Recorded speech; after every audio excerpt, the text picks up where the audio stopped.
इस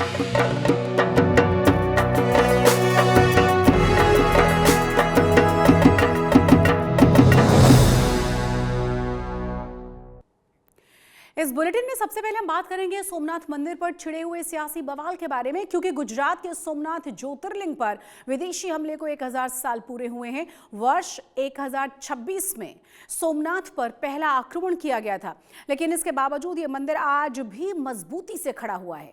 सोमनाथ मंदिर पर महमूद गजनवी द्वारा किए गए पहले आक्रमण के 1000 साल पूरे होने पर प्रधानमंत्री नरेंद्र मोदी ने एक ब्लॉग लिखा है। यह ब्लॉग जहां सनातन के स्वाभिमान को नमन कर रहा है, वहीं उन्होंने 1951 में सोमनाथ के जीर्णोद्वार समारोह पर पंडित नेहरू के विरोध का भी जिक्र किया है।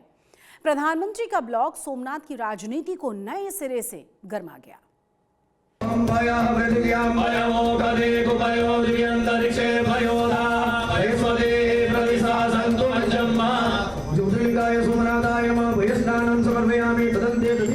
एक 1026 में 1000 वर्ष पहले सोमनाथ पर हुए पहले आक्रमण वहां के लोगों के साथ की गई क्रूरता और विध्वंस का वर्णन अनेक ऐतिहासिक स्रोतों में विस्तार से मिलता है। जब इन्हें पढ़ा जाता है तो हृदय कांप उठता है।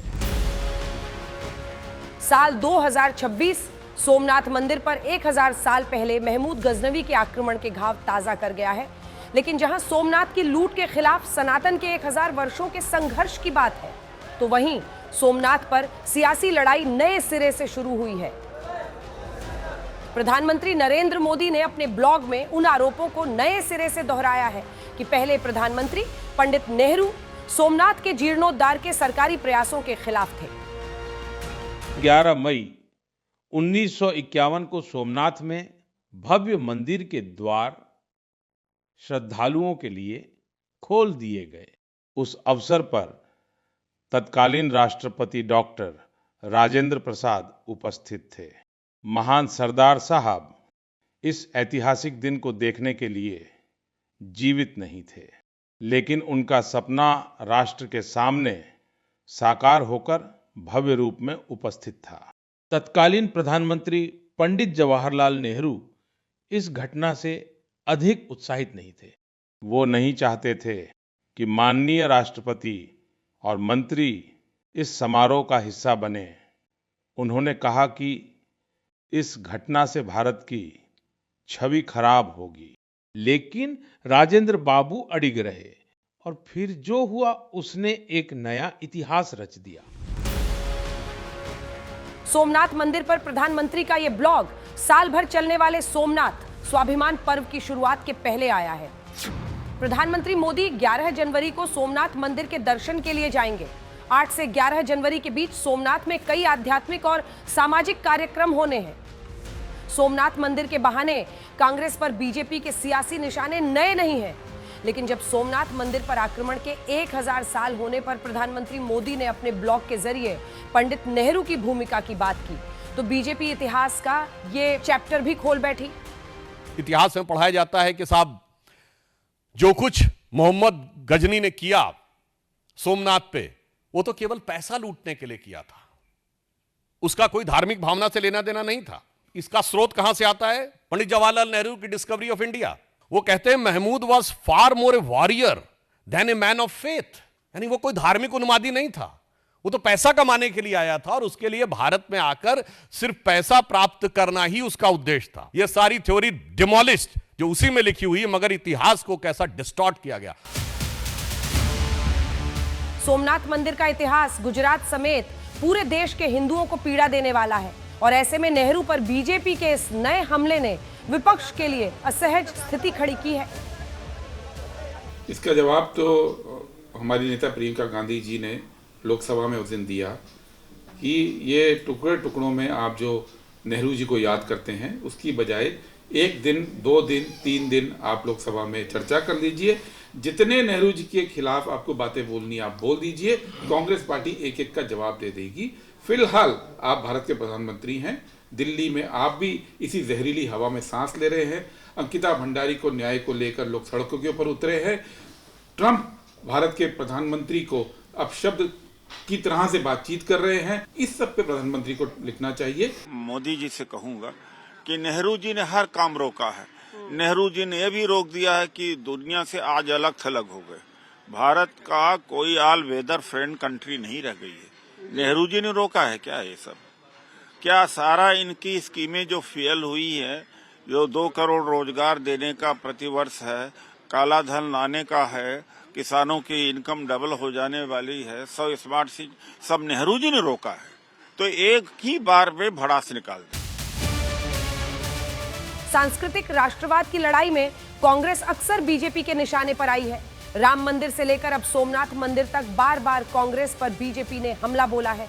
क्या कांग्रेस समेत विपक्ष के पास बीजेपी की इस रणनीति का कोई कारगर जवाब है? ब्यूरो रिपोर्ट आज तक। प्रधानमंत्री के सोमनाथ मंदिर पर लिखे ब्लॉग से सियासत गर्मा चुकी है, तो वहीं दूसरी ओर प्रधानमंत्री मोदी के सोमनाथ दौरे की तैयारियां भी चल रही हैं। प्रधानमंत्री नरेंद्र मोदी 11 जनवरी को गुजरात के सोमनाथ मंदिर का दौरा करेंगे। इस दौरान प्रधानमंत्री मोदी सोमनाथ स्वाभिमान पर्व में शामिल होंगे, जो 8 जनवरी से 11 जनवरी तक चलेगा।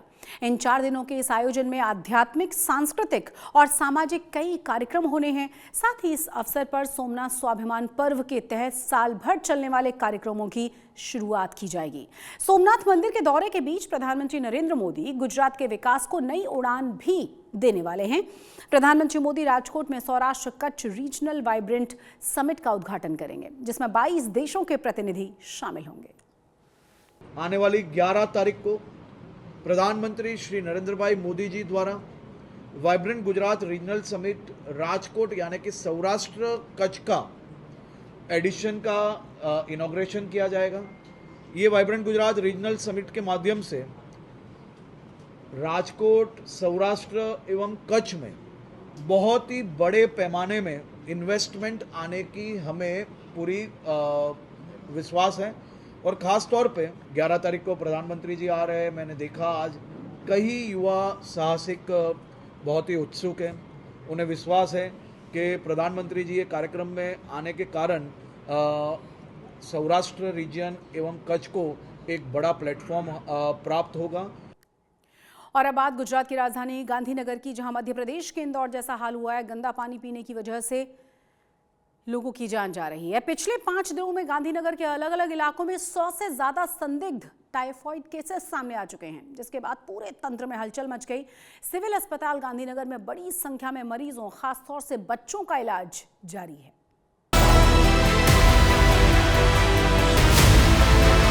क्या देश के बड़े शहरों में पीने का पानी साफ नहीं है? क्या सभी शहरों की पानी की व्यवस्था इंदौर जैसी ही है?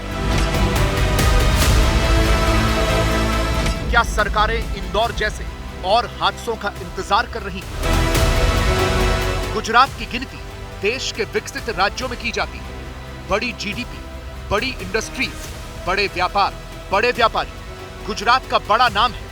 लेकिन इसके बावजूद गुजरात अपनी राजधानी गांधीनगर में लोगों को पीने का साफ पानी नहीं दे पा रहा।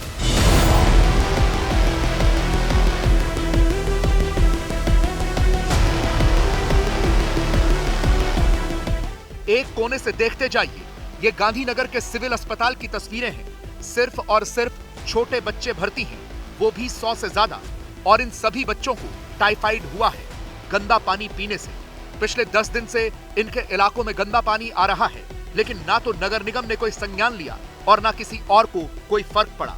नतीजा ये हुआ कि बच्चे बीमार पड़ गए। गांधीनगर के सांसद और केंद्रीय गृह मंत्री अमित शाह को गुजरात सरकार को आदेश देना पड़ा कि युद्ध स्तर पर लोगों का इलाज करें और टाइफाइड के केसेस पर नियंत्रण करें। गांधीनगर के आदिवाड़ा, सेक्टर 24, 26, 27 और 29 में एक हफ्ते से गंदा पानी आ रहा है।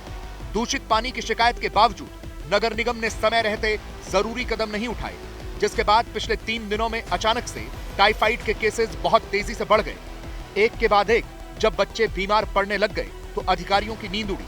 गांधीनगर सिविल अस्पताल में 100 से ज्यादा टाइफाइड से पीड़ित बच्चे भर्ती हैं। आसपास के कई प्राइवेट अस्पतालों में भी कई बच्चों को एडमिट कराया गया है। इसके अलावा बहुत से बच्चे और लोग अपने घरों में दवाइयों के सहारे इलाजरत हैं। लास्ट 3 डेज में टाइफाइड के पेशेंट हमारे हॉस्पिटल में आ रहे हैं उसमें से 3 दिन तक हमारे पेशेंट 104 थे।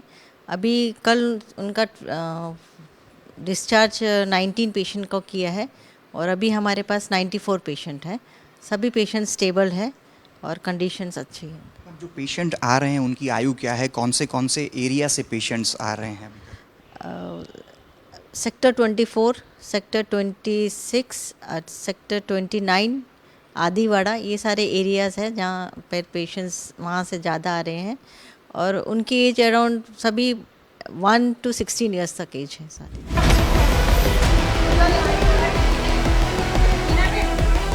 यानी स्थिति कंट्रोल में नहीं है। सिर्फ इसी अस्पताल में 100 से ज्यादा बच्चे हैं, तो आसपास के अस्पतालों का क्या हाल होगा? और बहुत से लोग तो घरों में ही इलाज कर रहे हैं और बहुत से लोगों का तो घरों में ही इलाज हो रहा है। समस्या इस बात की है कि समय रहते यहाँ कार्रवाई क्यों नहीं हुई। यहाँ भी दिक्कत इंदौर वाली ही थी, यानी कि पीने के पानी की लाइन में सीवर का पानी मिक्स हो गया। 4 दिन पहले ही नगर निगम की टीम ने आकर आदिवाड़ा गांव में पाइपलाइन की रिपेयरिंग की। गांव वाले बता रहे हैं कि पिछले 10 दिनों से दूषित पानी आ रहा था, लेकिन कोई एक्शन नहीं लिया गया। अब जब सीवर और पीने के पानी की लाइन मिक्स हो जाएगी तो लोग तो बीमार पड़ेंगे ही। मेरे आसपास की तस्वीरें मैं आपको दिखाना चाहूँगा गांधीनगर का आदिवाड़ा गांव कि जहां सबसे अधिक बच्चे टाइफाइड का शिकार बीते 4 से 5 दिनों में हुए हैं। लेकिन आप ये तस्वीरों में देख पा रहे हैं गटर और जो पीने के पानी की लाइन जहां पे पानी मिक्स हुआ, जिसकी वजह से बताया जा रहा है कि आदिवाड़ा और सेक्टर 24-27 जो कि गांधीनगर में स्थित है, इन 3 जगहों पे जो टाइफाइड के केस थे उनकी संख्या बढ़ गई। तस्वीरों में भी आप देखिए बीते 2 दिनों पहले ही गांधीनगर म्यूनिसिपल कॉरपोरेशन ने गटर लाइन और जो पीने की लाइन थी जो कि आजू बाजू में से पसार हो रही थी उसमें रिपेयरिंग का कामकाज किया है। लेकिन इसी जगह पे बीते अगर 2 दिन पहले की तस्वीरें अगर उस स्थिति की अगर हम बात करते हैं तो स्पष्ट तौर पर यहाँ पे गंदा पानी भरा रहता था। गटर की जो लाइन है वो लीकेज होती थी, पीने की जो लाइन है उसकी तस्वीरें अभी आप फिलहाल देख पा रहे हैं और जो वाल आप देख पा रहे हैं इसे फिलहाल यहाँ पे रिपेयर किया गया है, बदला है।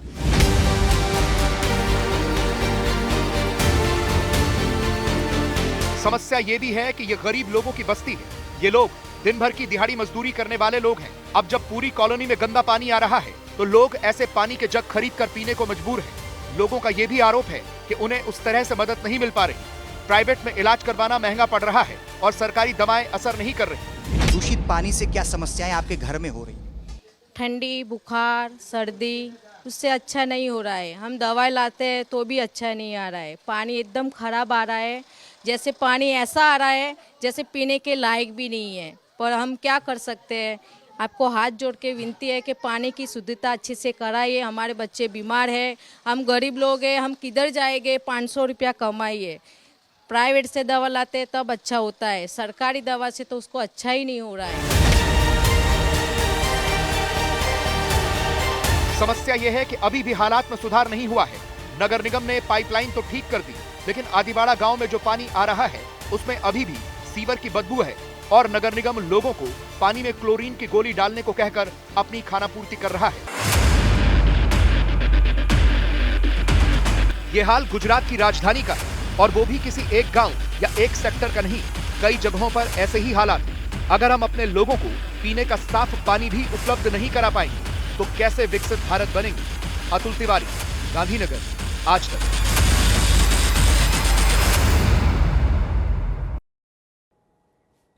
गांधीनगर में दूषित पानी का कहर दिखाई दे रहा है। पेयजल पाइपलाइन में सीवेज के दूषित होने से फैले टाइफाइड का प्रकोप गंभीर रूप ले चुका है। अब तक 104 बच्चों समेत 119 से ज्यादा मरीज संक्रमित पाए गए हैं। पेयजल पाइपलाइन में सीवेज में गंदे पानी को लेकर आज तक संवाददाता ब्रिजेश दोशी की इस ग्राउंड रिपोर्ट को देखिए। गुजरात की राजधानी गांधीनगर में पिछले कुछ दिनों में 100 से ज़्यादा टाइफाइड के मामले सामने आने के बाद प्रशासन पूरी तरह हरकत में है। अभी हम उस इलाके में पहुंचे जहां से सबसे ज़्यादा टाइफाइड के मामले आए हैं और उसकी जो वजह है वो यहां पे जो पानी की पुरानी लाइन है उसके अंदर लीकेज सामने आए थे। प्रशासन का दावा है कि ज़्यादातर लीकेज जो है वो बंद कर दिए गए हैं, पर अभी भी कुछ ऐसी जगह हैं जहाँ पे जो लाइन है या पानी जो है वो लीकेज दिख रहा है। ये पानी जो है वो सुएज के पानी के साथ मिक्स होने की वजह से जो है वो दूषित पानी बन गया गया था और उसी वजह से टाइफाइड के मामले सामने आए। हालांकि अभी हर जगह पे प्रशासन ने क्लोरीन की जो है वो गोलियां दे दी हैं ताकि दूषित पानी से कोई बीमार ना पड़े। हमारे साथ स्थानीय लोग हैं, उनसे बात करते हैं। आपका नाम क्या है और आप यहाँ पे कब से रह रहे हैं? मेरा नाम मेरुसी चावड़ा है, मैं यहाँ 40 साल से रह रहा हूँ। मेरुसी जी, ये जो लीकेज हुआ है इसके बारे में क्या प्रशासन को कोई जानकारी दी गई थी और कितनी टीमें यहाँ पे आई हैं और ये लीकेज बंद करवाने की क्या कार्रवाई हो रही है? प्रशासन को भी कल ही पता चला है कि यहाँ लीकेज है, तो आज सुबह आए हैं। अभी लाइव है, चालू है, अभी लीकेज भी चालू है। वही पानी फिर दूषित होके वो पानी के लाइन में जाता है, फिर उसमें से प्रॉब्लम होता है और गंदा पानी आता है। अभी भी आप देख रहे हो, अभी भी चालू है लीकेज। मगर अभी तंत्र के वो आदमी आए हैं, अभी कुछ रिपेयरिंग कर रहे हैं। तो मैं प्रशासन से वही विनंती कर रहा हूँ कि तात्कालिक धोरण पे यही अच्छा सा करवाए और 2 घंटा पानी दो, मगर अच्छा पानी दो। वही हमारी रिक्वेस्ट है सरकार से। ये जो स्थानीय लोग हैं उनका कहना है कि जिस तरह से यहाँ पे जो है ये 20 दिनों से ये मामला चल रहा है और टाइफाइड के मामले सामने आए हैं, स्थानीय पार्षद को बताया गया, पर उसके बाद भी जो है प्रशासन हरकत में नहीं आया। जब मामले बढ़ गए उसके बाद प्रशासन हरकत में आया और अब जो है सारी कार्रवाई की जा रही है ताकि जो है लोगों की जान जो है वो बचाई जा सके और ज़्यादा जो है लोगों को बीमारियां ना हो, उसके लिए अब उनको क्लोरीन की जो है वो गोलियां भी दी जा रही हैं ताकि पानी वो साफ़ कर पाएँ और दूषित पानी उनको उपयोग में उनको ना लेना पड़े। उसके लिए पूरी जो है वो कार्रवाई प्रशासन कर रहा है। पर सवाल वही है कि पार्षदों को बताया गया तो उन्होंने क्यों प्रशासन को नहीं कहा, और अगर उन्होंने कहा था तो फिर प्रशासन उस वक्त हरकत में क्यों नहीं आया। गांधीनगर से कैमरामैन जीवन व्यास के साथ ब्रिजेश दोषी, आज तक। केंद्रीय जल शक्ति मंत्री सीआर पाटिल ने छत्रपति शिवाजी महाराज को लेकर बड़ा बयान दे दिया, जिसको लेकर सोशल मीडिया पर नई बहस छिड़ गई है। दरअसल सूरत में पाटीदार समुदाय के द्वारा आयोजित एक कार्यक्रम के दौरान केंद्रीय मंत्री सीआर पाटिल ने छत्रपति शिवाजी महाराज को पाटीदार समाज का बताया। मंच से भाषण देते हुए सीआर पाटिल ने कहा कि मैं ये बताते हुए बहुत ही खुशी महसूस कर रहा हूं कि छत्रपति शिवाजी महाराज भी पाटीदार थे और उन्होंने भी एक हिंदू राज्य स्वराज्य की स्थापना के लिए सफलतापूर्वक भरपूर प्रयास किए थे। केंद्रीय मंत्री के बयान के बाद सोशल मीडिया पर लोग छत्रपति शिवाजी महाराज मराठा क्षत्रिय भोसले समाज का बता रहे हैं। उन्हें सोशल मीडिया पर जबरदस्त बहस छिड़ी हुई है। મને કહેતા આનંદ થાય છે કે શિવાજી મહારાજ, છત્રપતિ શિવાજી મહારાજ પણ પાટીદાર હતા અને એમને પણ એક હિન્દુ સ્વરાજ્યની સ્થાપના કરવા માટેનો પૂરતો પ્રયત્ન સફળતાપૂર્વક કર્યો હતો।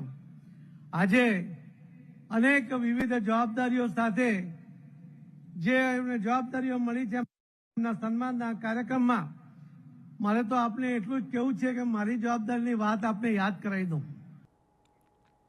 भरूच की ऐतिहासिक धरोहर जामा मस्जिद में चक्रधर स्वामी के कथित जन्म स्थान को लेकर एक बड़ा विवाद फिर से तेज हो चुका है, क्योंकि हिंदू संतों ने मस्जिदों की प्राचीन शामली विहार जैन मंदिर बताते हुए आमरण अनशन शुरू किया है। साथ ही साथ गैरकानूनी तरीके से धरोहर के साथ छेड़छाड़ करने के आरोप भी लगाए गए हैं।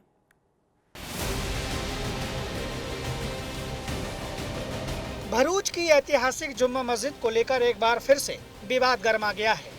जामा मस्जिद को लेकर धर्म की लड़ाई अब नए सिरे से शुरू हो गई है, क्योंकि मस्जिद को लेकर लंबे समय से चला आ रहा विवाद अब अनशन का रूप ले चुका है। वास्तुकला के लिए प्रसिद्ध इस जामा मस्जिद को ऐतिहासिक धरोहर शामली विहार जैन मंदिर बताते हुए अखिल भारतीय संत समिति ने संतों और महंतों के साथ अनिश्चितकालीन भूख हड़ताल शुरू कर दी है, जिससे गुजरात में एक बार फिर मस्जिद बनाम मंदिर की बहस छिड़ गई है। एक जो आंदोलन उपस्थित हुआ है, अखिल भारतीय संत समिति का इसमें संपूर्ण समर्थन है कि जो भी धर्म स्थान या कोई भी ऐतिहासिक स्थान हो, अगर पुरातत्व विभाग अपने कंट्रोल में लेता है तो उसके कुछ नियम है। स्थापत्य जब हम देखते हैं तो इसमें अंधे को भी पता लगेगा कि कभी न कभी कोई हिंदू मंदिर था। हिंदू संतों का दावा है कि ये जामा मस्जिद नहीं, असल में चक्रधर स्वामी का जन्म स्थान है, जो पूर्व में ऐतिहासिक धरोहर शामली विहार जैन मंदिर है, जिसकी असली पहचान बदलने की कोशिश की जा रही है। वो मूल रूप से भारत सरकार के ESI यानी पुरातत्व विभाग के अंतर्गत आने वाली प्रॉपर्टी है और उसके नीति नियम से वो संचालित और संरक्षित होनी चाहिए। लेकिन कहीं लंबे समय से इसका संचालन और संरक्षण, उसका वास्तु उसके नियम के अनुसार नहीं हो रहा है और लंबे समय से हमारा प्रशासनिक व्यवस्थाओं को जानकारी लिखित रूप में, मौखिक रूप में होने के बावजूद भी उसमें कोई सुधार नहीं हो रहा है। तो उसको कहीं ना कहीं नियमबद्ध करने की स्थिति से हमने सामूहिक अनशन का, अनिश्चितकालीन अनशन का कार्यक्रम प्रारंभ हम कर रहे हैं। दरअसल भरूच में हेड पोस्ट ऑफिस के पास मौजूद जामा मस्जिद है, जो अपनी वास्तुकला के लिए प्रसिद्ध है।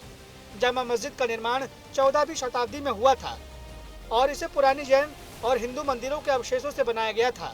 इसमें जैन मंदिरों के खंबे, गुंबद और नक्काशी शामिल है और प्रवेश द्वार पर एक जैन प्रतिमा भी है, जो इसके इतिहास को दर्शाती है। इसीलिए हिंदू संतों का दावा है कि असल में ये ऐतिहासिक शामली बिहार जैन मंदिर है और यहीं पर श्री चक्रधर स्वामी का जन्म हुआ था। इन्हीं दावों के साथ हिंदू संतों ने मुस्लिम समुदाय पर यहाँ गैर कानूनी तरीके से काम करने का आरोप लगाया है।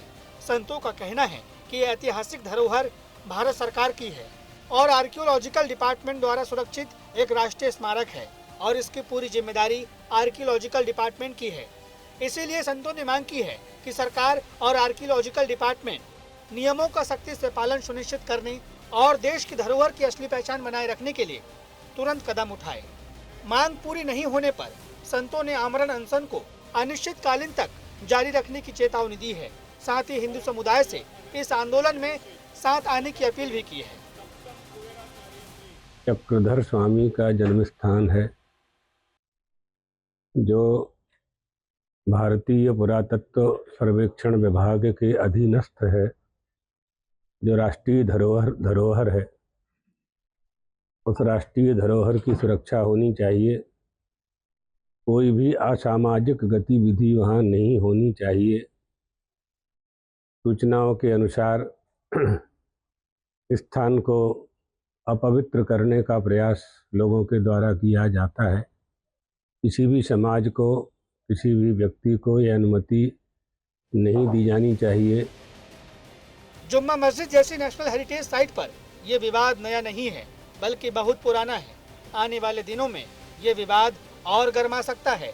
अब देखना होगा कि सरकार और आर्कियोलॉजिकल डिपार्टमेंट क्या कदम उठाते हैं। भरूच से विक्की जोशी के साथ आज तक ब्यूरो। आज तक गुजरात में आज के लिए बस इतना ही, लेकिन देश और दुनिया की तमाम बड़ी और अहम खबरों के लिए आप देखते रहिए आज तक।